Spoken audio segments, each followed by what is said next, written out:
Topic आप लोग के लिए जो लेके आया हूँ वो न्यूक्लिक एसिड पार्ट 2 है।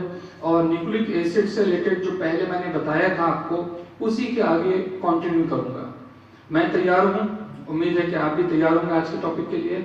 बहुत इंटरेस्टिंग होने वाला है ये आज की जो क्लास है आप सभी के लिए। जो लोग न्यूक्लिक एसिड से रिलेटेड इंफॉर्मेशन चाहते हैं उनके लिए आज का क्लास या आज का टॉपिक उम्मीद करता हूँ कि बहुत ज़्यादा इम्पोर्टेंट होगा और अच्छा साबित होगा उनके लिए। तो इसी उम्मीद के साथ कि आप सभी लोग सेफ होंगे, अपने घर पे अपना ध्यान रख रहे होंगे और पढ़ भी अच्छे से रहे होंगे, क्योंकि आपको स्टडी भी करते रहना है, कंटिन्यू करना है। और उसी के लिए मैं आपके लिए यहाँ पे रोज एक लेक्चर लेके आता हूँ। आज न्यूक्लिक एसिड से रिलेटेड उसके आगे का जो टॉपिक है वो लेके आया हूँ। देखिए यहाँ मैंने मेंशन कर रखा है कि न्यूक्लिक एसिड यानी डीएनए आरएनए, ये सभी को पता है। अब न्यूक्लिक एसिड की अगर हाइड्रोलिटिक प्रोडक्ट्स की बात की जाए तो हाइड्रोलिटिक प्रोडक्ट्स क्या होते हैं। तो सबसे पहले मैं आपको जल्दी से ये बता दूं कि अर्लियर स्टडीज में ये माना जाता था कि chromosomes are the hereditary material, लेकिन बाद में जैसे कि आपको पता है क्या चीज थी, क्रोमोसोम, इन्हीं को ही पहले हेरिडिटरी मटेरियल माना जाता था। लेकिन बाद में ये क्लियर हुआ कि they are made up of DNA यानी nucleic acid and proteins, histone proteins के बेसिकली ये बने होते हैं। तो अब इसे प्रूव करने में ये बहुत टाइम लग गया कि डीएनए ही सिर्फ जेनेटिक मटेरियल है, यानी प्रोटीन का एज ए जेनेटिक मटेरियल कोई रोल नहीं होता। इनका स्ट्रक्चरल रोल तो होता है, क्रोमोसोम के स्ट्रक्चर मेंटेन करने में प्रोटीन का बहुत इंपॉर्टेंट रोल है, लेकिन as a genetic material DNA plays very important role. Only DNA is responsible for the genetic informations के ट्रांसमिशन के लिए। तो इसको एक प्रूव करने के लिए बहुत से एक्सपेरिमेंट टाइम टू टाइम करे गए हैं। उन सारे एक्सपेरिमेंट्स को बताऊंगा, लेकिन उनमें से बहुत फेमस एक्सपेरिमेंट जो हुआ था, ट्रांसफॉर्मेशन एक्सपेरिमेंट जो हुआ था माइस में किया था ग्रिफिथ ने, और उसे सिर्फ यही उनको प्रूव करना था कि DNA is a genetic material. ठीक है, क्रोमोसोम्स में पाए जाने वाले प्रोटीन्स का जेनेटिक मटेरियल की फॉर्म में कोई रोल या कोई फंक्शन नहीं होता। तो ये सारी रिसर्च वगैरह चलती रही और बहुत कुछ इंफॉर्मेशन निकलती रही।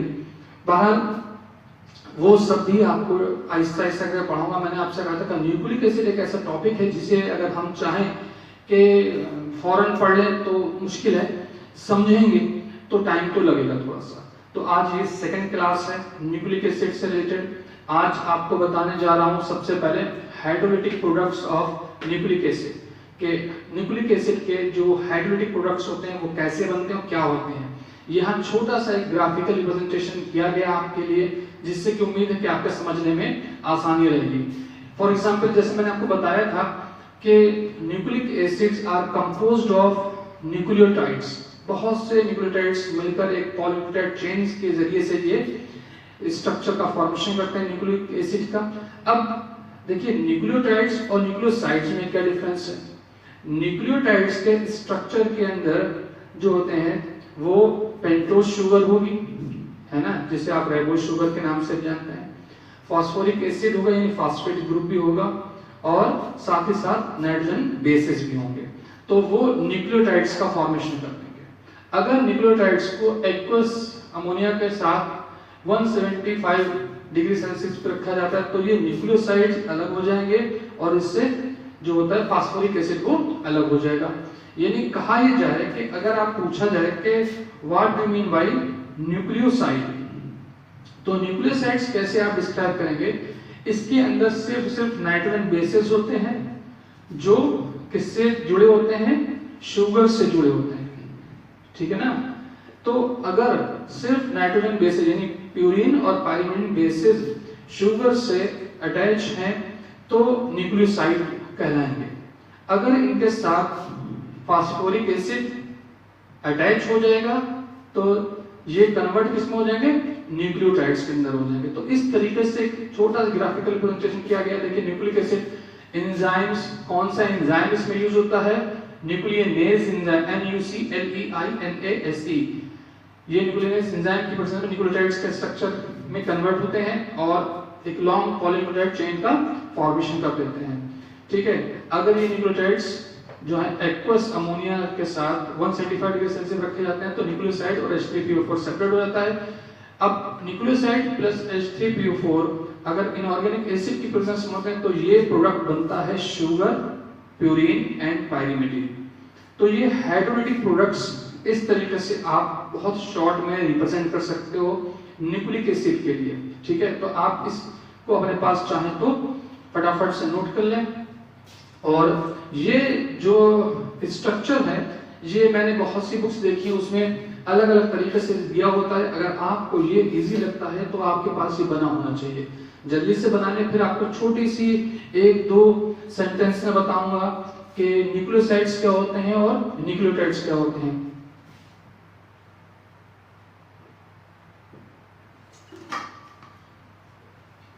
Done, okay. तो अब आगे बढ़ते हैं। आज जो आपको अगला जो इंपॉर्टेंट इंफॉर्मेशन देने वाला हूं वो है structural components of nucleic acid. जी, स्ट्रक्चरल कंपोनेंट्स क्या होते हैं न्यूक्लिक एसिड्स के अंदर, उस बेस पे ही आप डीएनए और आरएनए को आपस में डिफरेंशिएट भी कर सकते हैं। तो एक टेबल की फॉर्म में सोच रहा हूं कि आपको बताया जाए। वो टेबल किस तरीके से मेंटेन करना है, अभी मैं बोर्ड पे वो टेबल बना रहा हूं आपके लिए। और न्यूक्लिक एसिड का स्ट्रक्चरल कंपोनेंट्स कौन कौन से होते हैं और क्या क्या होते हैं, ये आपने सबने पढ़ा होगा। स्ट्रक्चरल कंपोनेंट की बात करी जाए, चाहे वो डीएनए हो या आरएनए हो, यानी फास्फोरिक एसिड जो है वो दोनों में होता है, डीएनए में भी होगा और आरएनए में भी होगा, कोई डिफरेंस नहीं है, ठीक है। फिर बात होती है पेंटोज शुगर। पेंटोज शुगर के अंदर आरएनए में राइबोज डी राइबोज शुगर होती है और उसमें डीएनए में डी ऑक्सी राइबोज शुगर होती है, ठीक। फिर अगर आप नाइट्रोजन बेसिस की बात करी जाए कि क्या होता है कि देखिए 3 तरह के नाइट्रोजन बेसिस जो है वो सिमिलर होते हैं डीएनए में भी और आरएनए में भी। सिर्फ एक पाइरीमिडीन बेस के अंदर अगर आरएनए मॉलिक्यूल है तो आरएनए में यूरेसिल प्रेजेंट होता है और डीएनए में थाइमीन प्रेजेंट होता है। सिर्फ इतना से स्ट्रक्चर है। बाकी सारे नाइट्रोजन बेसिस जो है वो, चाहे वो एडेनिन है तो एडेनिन डीएनए में भी होगा और आरएनए में भी होगा। ग्वानिन है तो दोनों में होगा, डीएनए में भी होगा और आरएनए में भी होगा। साइटोसिन है तो साइटोसिन भी डीएनए में भी होगा एज वेल एज आरएनए में भी होगा। बट अगर आरएनए है तो उसके अंदर यूरेसिल होगा एज ए पाइरीमिडीन बेस। तो सीक्वेंस क्या हो जाएगी, एडेनिन आरएनए की सीक्वेंस के लिए adenine, guanine, cytosine and uracil. बात समझ आई ना, adenine, guanine, cytosine and uracil, ये आरएनए के स्ट्रक्चरल कंपोनेंट के अंदर नाइट्रोजन बेसिस होंगे। On the other hand DNA के जो स्ट्रक्चरल कंपोनेंट होंगे या नाइट्रोजन बेसिस होंगे, क्या होंगे, adenine, guanine, cytosine and thymine. तो ये होता है स्ट्रक्चरल कंपोनेंट। इस तरीके से आप चाहे उसको टेबल की फॉर्म में, जो अभी आपको ओरली बोल रहा हूं, इसको एक टेबल की फॉर्म में बनाऊंगा। उसके आगे बताता हूं आपको कि अगर न्यूक्लिक एसिड के स्ट्रक्चर को आप देखें तो न्यूक्लिक एसिड के स्ट्रक्चर में भी जो आपका फास्फोरिक एसिड है या पेंटोज शुगर है, इसका स्ट्रक्चरल रोल तो हो सकता है, लेकिन जेनेटिक इंफॉर्मेशंस को या as a carrier of genetic informations only nitrogen bases are responsible for this. यानी प्यूरिन एंड पाइरीमिडीन बेसिस ही जेनेटिक इंफॉर्मेशंस का एक्सचेंज करते हैं one generation from next generation, यानी पेरेंट्स से उनके ऑफस्प्रिंग या नेक्स्ट जनरेशन तक सारी जेनेटिक इंफॉर्मेशन या हेरिडिटी कैरेक्टर्स को ले जाने की रिस्पांसिबिलिटी किसकी होगी, नाइट्रोजन बेसिस की होगी। और तो शुगर और फास्फोरिक एसिड क्या कर रहा है, क्या कर रहे हैं, स्ट्रक्चरल रोल प्ले करेंगे। जैसे कि आपको पता है कि प्रोटीन के अंदर भी primary, secondary, tertiary, quaternary structures होते हैं, बिल्कुल उसी तरीके से न्यूक्लिक एसिड में बेसिकली डीएनए में भी सारे स्ट्रक्चर्स होते हैं। क्या पता है आपको, इन सारे स्ट्रक्चर्स के भी बारे में आपको बहुत जल्द बताऊंगा। मैंने कहा ना काफी टाइम लगेगा इसको डिटेल में पढ़ाने के लिए, और मैं चाहता हूं कि न्यूक्लिक एसिड्स को मैं पूरा डिटेल में पढ़ाऊं और बाकी जो भी इंपॉर्टेंट टॉपिक्स हैं जो आपके साथ शेयर करूंगा उसकी कंप्लीट नॉलेज आपको दूंगा। वो आपके ऊपर डिपेंड करता है कि आप नोट्स बनाते हैं या खाली लेक्चर को सुन के उसमें से जो इंपॉर्टेंट चीजें आपके लिए ठीक हैं उसको आप नोट डाउन करते चलेंगे। उम्मीद है कि आपको मेरी क्लासेस से कुछ ना कुछ फ़ायदा ज़रूर होगा और लगातार मेरे साथ जुड़े रहेंगे तो मुझे भी थोड़ा सा मोटिवेशन मिलेगा। अगर आप मेरे चैनल को सब्सक्राइब करेंगे, लाइक करेंगे और मेरे टॉपिक्स को आपस में शेयर करेंगे तो ऑफ कोर्स कि मुझे तो फ़ायदा होगा ही। जब मुझे एनर्जी मिलेगी, जब मैं बूस्टअप होऊंगा तो जाहिर सी बात है वो सारी इंफॉर्मेशन जो डिफरेंट बुक्स से है, आपने अलग अलग किताबें पढ़ना पड़ती है, मैं एक साथ एक ही प्लेटफॉर्म पे आपके लिए लेकर आऊँगा। तो स्ट्रक्चर कंपोनेंट की बात करते हैं तो मैं जल्दी से इसको यहाँ से इरेज कर दूंगा। आप चाहें तो इस स्ट्रक्चर को बना सकते हैं जो hydraulic products of nucleic acid के नाम से जाना जाता है। आप इसको बना लें और आगे मैं आपको एक टेबल की फॉर्म में पूरा structural component of nucleic acid समझाने वाला हूँ। तो जल्दी से बनाएं, फटाफट करें, इस वर्क को कंप्लीट करें इस तरीके से। तो इस तरीके से ये मैंने आपके सामने अभी एक चार्ट बना रखा है, structural components of RNA and DNA. तो ये एक बहुत आसान तरीका है कि हम किस तरीके से कंपोनेंट्स ऑफ न्यूक्लिक एसिड याद कर सकते हैं। इसमें मैंने कोशिश करी, अगर आप देखेंगे तो फास्फोरिक एसिड का स्ट्रक्चर जो केमिकल स्ट्रक्चर होता है और उसका जो फार्मूला होता है वो लिख दिया है। पेंटोज शुगर जो 5 कार्बन शुगर होती है उसका स्ट्रक्चर क्या होता है, डी राइबोस शुगर किसमें होती है, क्या स्ट्रक्चर होता है, या डी ऑक्सी राइबोस शुगर किसमें होती है। इसी तरीके देखिए जो नाइट्रोजन बेसेस हैं वो प्यूरिन एंड पायरिमिडिन, उनके स्ट्रक्चर्स भी बने हैं एज वेल एज उनका केमिकल जो फार्मूला होता है, और वो सारी चीज़ें इसमें अवेलेबल हैं जो आपके लिए बहुत ज़्यादा इंपॉर्टेंट होने वाली है। तो इस टेबल को अगर आप बना लें अपने पास तो आपके लिए ये लाइफ टाइम आपके लिए हो जाएगा समझने के लिए, और किसी को भी समझाना हो तो आप बहुत आसानी से इसको स्ट्रक्चरली डिफाइन कर सकते हैं। तो जल्दी से ये आप बना लें और उसके बाद फिर मैं आपको उसकी डिटेलिंग समझाता हूँ किस तरीके से जी आप एक्सप्लेन करेंगे क्या स्ट्रक्चर होता है इनका और क्या इनका फंक्शन होगा डीएनए या आरएनए में। जल्दी से इसको ड्रा कर लें।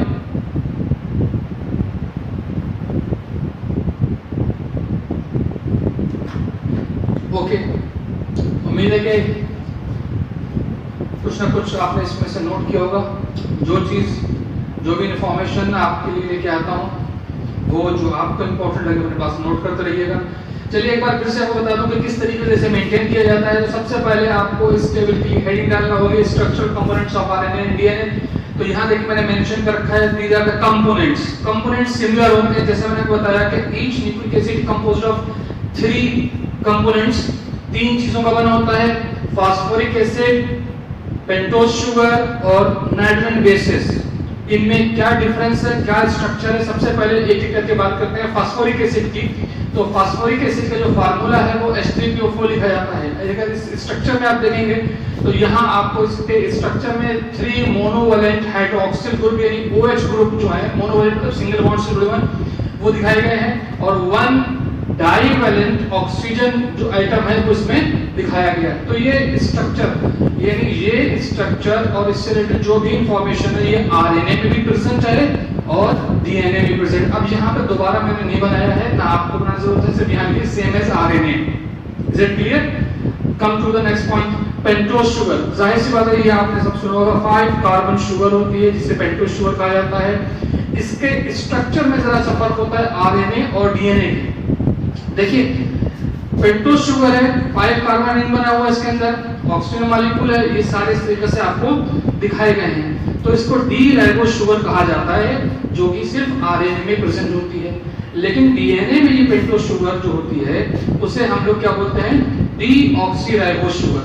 तो अगर आप गौर से देखेंगे इसके केमिकल स्ट्रक्चर के अंदर तो यहाँ पर सेकंड कार्बन आइटम पर एक ऑक्सीजन मिसिंग हो जाती है डीएनए के अंदर, इसलिए इस शुगर को हम लोग बोल देते हैं G2-deoxyribonucleic शुगर कहा जाता है। ये स्ट्रक्चर होता है डीएनए में। फर्क कहाँ पे देखिए, फर्क है आपको अगर देखने को मिलेगा तो ये यहाँ पे देखिए, इसमें OH यानी हाइड्रोक्सिल ग्रुप ऑक्सीजन अटैच है, लेकिन यहाँ पर देखा जाए तो यहाँ पर ऑक्सीजन जो है वो मिसिंग है ना।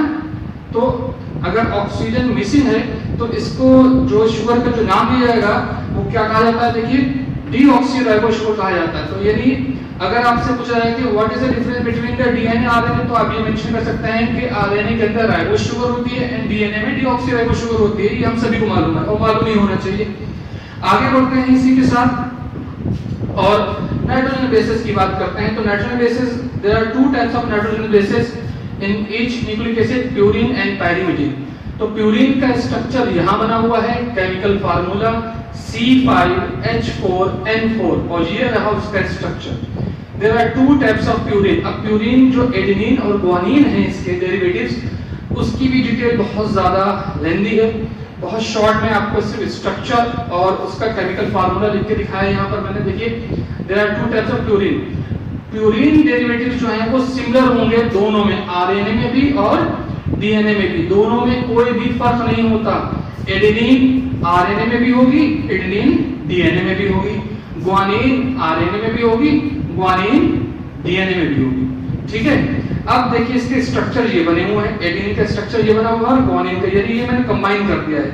इसके बीच में कोई भी डिफरेंस नहीं रखा, यहाँ से बीच वाली या जो डिवाइडिंग लाइन थी वो मैंने खत्म कर दी। इसकी वजह ये थी कि एडेनिन और ग्वानिन दोनों में प्रेजेंट होते हैं, सेम होंगे दोनों में, कोई फर्क नहीं होगा। इनका स्ट्रक्चर, एडेनिन का फार्मूला यहाँ लिखा हुआ C5H5N5, ये रहा उसका स्ट्रक्चर।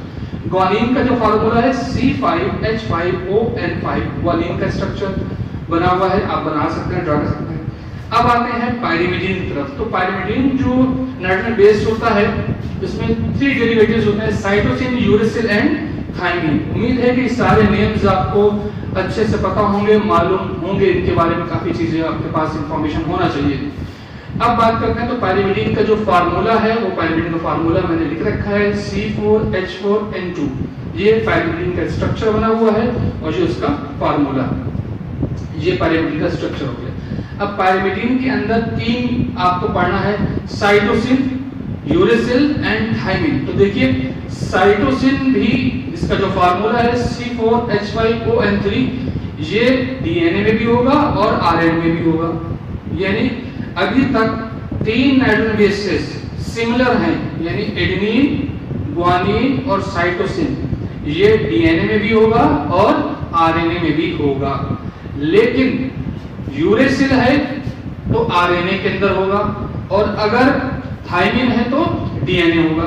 यानी थायमिन डीएनए में पाया जाएगा और यूरेसिल जो है वो आरएनए में होगा। इसका भी स्ट्रक्चर देखिए, यूरेसिल का जो फार्मूला है C4H4O2N2 और ये रहा उसका स्ट्रक्चर यूरेसिल का। ठीक है, आगे बढ़ते हैं, थायमिन का स्ट्रक्चर देखें। और थायमिन का फार्मूला, ये सिर्फ मैंने डीएनए के साइड में बनाया। देखिए थायमिन को मैंने सिर्फ डीएनए साइड बनाया है, और यूरेसिल का जो स्ट्रक्चर है, जो फार्मूला है, वो आरएनए वाले कॉलम बनाया। अगर आप देखें ऊपर से तो इससे क्लियर होता है कि ये सीक्वेंस होती है adenine, guanine, cytosine and uracil RNA के अंदर होती है। On the other hand adenine, guanine, cytosine and thymine ये डीएनए के स्ट्रक्चरल कंपोनेंट्स होंगे और इसके नाइट्रोजन बेसिस की फॉर्म में प्रेजेंट होंगे। तो इस तरीके से डीएनए और आरएनए का एक बहुत अच्छा सा स्ट्रक्चरल कंपोनेंट्स का जो टेबल है, ये आपके सामने बना हुआ है। आप चाहें तो इसको जल्दी से नोट कर लें, और इससे रिलेटेड जो भी और इंफॉर्मेशन होगी वो बहुत जल्द आपके सामने फिर लेके आऊंगा। आगे अब जो पढ़ाऊंगा आपको डीएनए और आरएनए से रिलेटेड, अब पर्टिकुलर अभी क्या था, न्यूक्लिक एसिड चल रहा था सारा। ठीक है, आज तक की क्लास में न्यूक्लिक एसिड से रिलेटेड जो भी इंपॉर्टेंट इंफॉर्मेशन आपके लिए आपके पास होना चाहिए थी, वो सारी इंफॉर्मेशन मैंने आपको दी है। उम्मीद है कि आपको इंटरेस्टिंग भी लगा होगा, और अगर आप पढ़ेंगे मन से, थोड़ा सा टाइम निकालिए और पढ़िए, टॉपिक को सुनिए, लेक्चर सुनिए, और मेरा जो चैनल है उसे सब्सक्राइब करें। टॉपिक जो आपको पसंद आते हैं उसे लाइक करें, कमेंट करें। कुछ स्टूडेंट्स ने मुझसे पर्सनली कांटेक्ट करा है, मैं अपना मोबाइल नंबर आपको सेंड करूंगा, नीचे मोबाइल नंबर आपको लिखा हुआ दिखाई देगा, तो आप जो है वो नोट कर लें, आप कॉल कर सकते हैं मुझे। जो भी आपके सजेशन होंगे, जो आप कमेंट्स करना चाहते हैं वो डायरेक्ट कमेंट्स कर सकते हैं। कौन सा टॉपिक आपको पढ़ना है वो भी आप बता सकते हैं। कुछ स्टूडेंट ने स्पेसिफिकली मुझसे कहा है एकेडमिक ऑनलाइन क्लासेस के लिए, तो मैंने उनसे भी कहा है कि बहुत जल्द एकेडमिक ऑनलाइन क्लासेस लाऊंगा। सिर्फ ग्रेजुएशन और 12th वालों के लिए ही लेके आऊंगा ऑनलाइन क्लासेस, यानी +2 के स्टूडेंट्स के लिए और ग्रेजुएशन यानी बीएससी के स्टूडेंट्स के लिए, जिनके पास ZBC ग्रुप है, जूलॉजी, बॉटनी, केमिस्ट्री है। बहुत जल्द ऑनलाइन क्लासेस जो है सब्जेक्ट वाइज और टॉपिक वाइज उनको बताऊंगा, उनसे शेयर करूंगा सारी इंफॉर्मेशन। तो फिलहाल के लिए इतना ही। आप इसको ध्यान से पढ़ें, बनाएं और प्रैक्टिस करें किस तरीके से स्ट्रक्चरल कंपोनेंट्स होते हैं डीएनए और आरएनए के, और उसको अगर आप प्रिपेयर कर लेंगे तो उम्मीद करता हूं कि ये एक बहुत अच्छा आपका न्यूक्लिक एसिड से रिलेटेड जो भी इंफॉर्मेशन, जो भी नॉलेज आपके पास होगी वो सफिशिएंट होगी किसी भी एग्जाम में क्वालिफाई करने के लिए। तो इसी उम्मीद के साथ कि आप लोग अपना बहुत ध्यान रखेंगे, अपनों का ध्यान रखेंगे और अगली क्लास में मुझसे जुड़े रहेंगे। आप जुड़े रहेंगे तो मुझे मोटिवेशन मिलेगा ज़रूर। फिर आपसे नेक्स्ट टाइम जब भी मिलूंगा तो न्यूक्लिक एसिड यानी सिर्फ और सिर्फ डीएनए से रिलेटेड बात करूंगा। डीएनए की कौन सी फॉर्म है, कितनी फॉर्म्स हैं और किसने कब कौन सा स्ट्रक्चर डिस्कवर किया, कौन सा एक्सपेरिमेंट परफॉर्म किया डीएनए को एक जेनेटिक मटेरियल प्रूफ करने के लिए। Goodbye and good luck.